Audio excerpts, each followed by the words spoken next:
Hi hello வணக்கம். நம்ம இப்போ மல்லி சீரியல் பற்றி இந்த வீடியோவில் பார்க்கலாமாங்க. நம்ம சேனலுக்கு முதல் முறையாக வந்தீங்க அப்படின்னா சப்ஸ்கிரைப் பண்ணிக்கோங்க. நம்ம மல்லி பார்த்தீங்கன்னா ஃபுட்டு டெலிவரி பண்ணுற வேலைக்கு வந்து ஜாயின் பண்ணிட்டாங்க.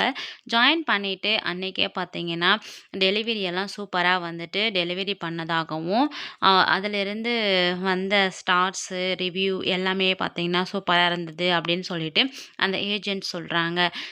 ஓகே சார் தேங்க்யூ அப்படின்ற மாதிரி நம்ம மல்லியும் சொல்லிட்டு இருக்காங்க. சரிம்மா, சரி உங்கள் வீட்டு பக்கத்தில் ஒரு ஆர்டர் வந்திருக்கு. நீ போயிட்டு ஆர்டரை கொடுத்துட்டு அப்படியே வண்டியை உங்கள் வீட்டில் ஸ்டே பண்ணிக்கோ. அப்படியே நாளைக்கு காலையில் யூனிஃபார்ம் வந்து நாங்கள் உனக்கு தரப்போகிறோம். அந்த யூனிஃபார்மை போட்டுட்டு நீ இனிமேல் டெலிவரி பண்ணலாம் அப்படின்ற மாதிரி சொல்கிறாங்க. சரி ஓகே சார் அப்படின்னு சொல்லிடுறாங்க. ஸோ மறுநாளும் பார்த்திங்கன்னா நம்ம மல்லி சூப்பராக வந்துட்டு யூனிஃபார்ம் போட்டுட்டு ரெடி ஆகிட்டு பேக் மாட்டின்னு ஸ்கூட்டியில் வராங்க. ஸோ கிளம்பும்போது நல்லா தான் கிளம்புறாங்க.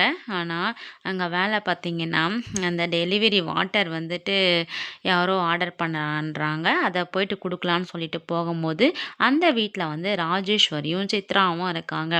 என்னடா இது அப்படின்ற மாதிரி சொல்லிட்டு தான் இவன் மூஞ்சிலே மறுபடியும் வந்து முழிக்கிறோம் அப்படின்ற மாதிரி தான் சொல்லிட்டு இருக்குது.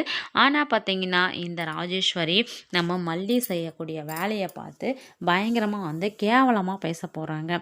என்னன்னா இவெல்லாம் வந்துட்டு டெலிவரிக்கு வந்து வேலை செய்கிறாளா, இவகிட்டலாம் நீங்கள் ஆர்டர் பண்ணுறீங்களா அப்படின்ற மாதிரி அந்த வீட்டுக்கார அம்மா கிட்டலாம் சொல்லிட்டு இருக்காங்க.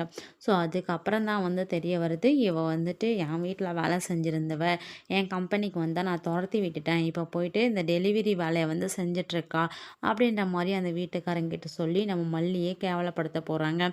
மல்லி பார்த்தீங்கன்னா நான் வந்துட்டு ஒன்றும் தப்பான வேலைலாம் ஒன்றும் செய்யலை, எனக்கு பிடிச்ச வேலை இது, நான் பிடிச்சி தான் செய்கிறேன் அப்படின்ற மாதிரி சொல்லிட்டு அந்த இடத்துல போல்டாக பேச போகிறாங்க.